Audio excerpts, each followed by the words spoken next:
You didn't flinch. You didn't waver. You didn't give excuses. You stood next to Israel. You stood by Israel. You stood for Israel. You stood for the truth. India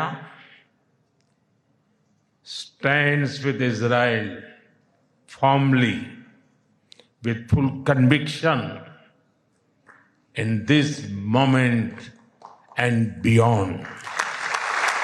అన్నిటికంటే important విషయం ఇది. Okay, ఇంతకుముందు చెప్పిందంతా నా personal opinion.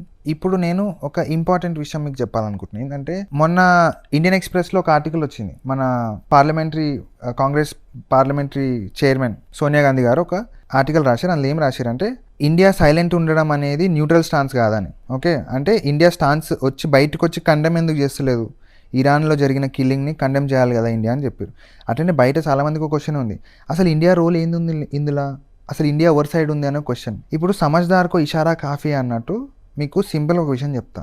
1 month నుంచి ఇరాన్లో ఉన్న మన మినిస్టర్ ఆఫ్ ఎక్స్టర్నల్ అఫైర్స్ ఏదైతే ఉందో, ఇరాన్లో ఉన్న ఇండియన్స్ని ఎంత తొందరగా అయితే అంత తొందరగా మీరు ఆ ప్లేస్ని ఎవాక్యువేట్ చేయండి, సిచ్యువేషన్స్ అక్కడ రైట్ లేవు, మీరు ఎవాక్యువేట్ చేయండి అని 1 month నుంచి చెప్తూనే ఉంది. దీని మీనింగ్ ఏంది, వాళ్ళకి తెలుసు something is going to happen. First. రెండోది, World War II తర్వాత ఇంత పెద్ద వెపన్స్ కానీ ఆర్మీ మొబిలైజేషన్ యూఎస్ చేయలేదు ఇప్పటి వరకు అని. మొత్తం ఇక్కడ ఉన్న సౌదీ అరబ్, యూఏఈ అక్కడ ఉన్న వాళ్ళ ఆర్మీ క్యాంప్స్ ఏవైతే ఉన్నాయో అక్కడికి అంతమంది అబ్రహాం లింకన్ అని, జెరాల్డ్ అని, ఆ వార్షిప్లు, battle షిప్లు, air క్రాఫ్ట్లు, F-13, F-15, F-35 ఇన్ని మొబిలైజ్ చేసి అక్కడ మొత్తం పెట్టుకుంది. ఇన్ని జరుగుతున్నాయి. సెకండ్, ఇన్ని జరుగుతుండే కూడా మన ప్రైమ్ మినిస్టర్ ఇజ్రాయలీ క్నెసెట్ లో నించోని చెప్తాడు, India stands with Israel firmly with conviction now and beyond ఇక ఫ్యూచర్ లో కూడా మేము మీతోనే. ఇది చెప్పిన 48 hours లోపు ఇజ్రాయెల్ ఇరాన్ మీద అటాక్ చేసింది. ఓకే, మీరు బయటికి వచ్చి దీన్ని బట్టి మీకు డాట్స్ కనెక్ట్ చేసుకున్నానికి అర్థమవుతుంది క్లియర్ కట్గా ఇండియా ఎటు సైడ్ ఉందనేది. బయటికి వచ్చి ఓపెన్గా చెప్పాలని ఎందుకు అనుకుంటారో నాకు అర్థమవుతలేదు. చెప్పారు అట్లా, ఎందుకంటే non alignment foreign policy India. అది మేము ఒక సైడ్ తీసుకోరు. అటు యూఎస్తో డీల్ చేసుకోవాలి, ఇటు సైడ్ రష్యాతో చేసుకోవాలి, ఇజ్రాయెల్ ఫ్రెండ్, వాళ్ళ టెక్ వాడతాం. అట్లనే ఇరాన్లో చాబార్ పోర్ట్ ఏదైతే ఉందో అక్కడ మనకి బేస్ ఉంది.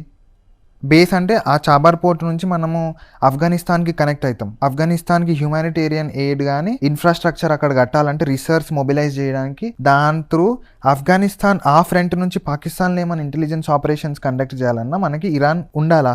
చాబార్ పోర్ట్ అనేది చాలా స్ట్రాటజిక్ ఇంపార్టెన్స్ ఉంది దానికి. మనకి ఆ స్ట్రైట్ ఆఫ్ హార్మోస్ నుంచి ఆల్మోస్ట్ 60% ఎనర్జీ రిక్వైర్మెంట్ ఫీల్ అవుతుంది. ఏది ఇప్పుడు ఇరాన్ చాబార్ పోర్ట్, ఇరాన్ ఇంకా యుఏఈ మధ్యలో స్ట్రైట్ ఆఫ్ హార్మోస్ అని ఉంటుంది. అక్కడ నుంచి మనకు ఆయిల్ వస్తుంది.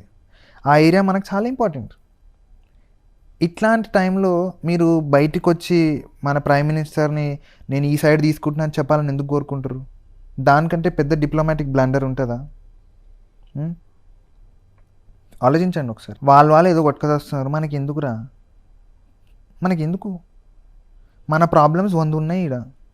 ఇప్పుడు నిన్ననే ఆడ మొత్తం అంత ఆయిల్ షార్టేజ్ అవుతుందని చెప్పి యూఎస్ ఒక 30 day వేవర్ ఇచ్చింది. సరే ఇండియా కొనుక్కో, ఆడ నువ్వు రష్యా 4 కొంటా అంటున్నావు, కొనుక్కో అని అయిపోయింది.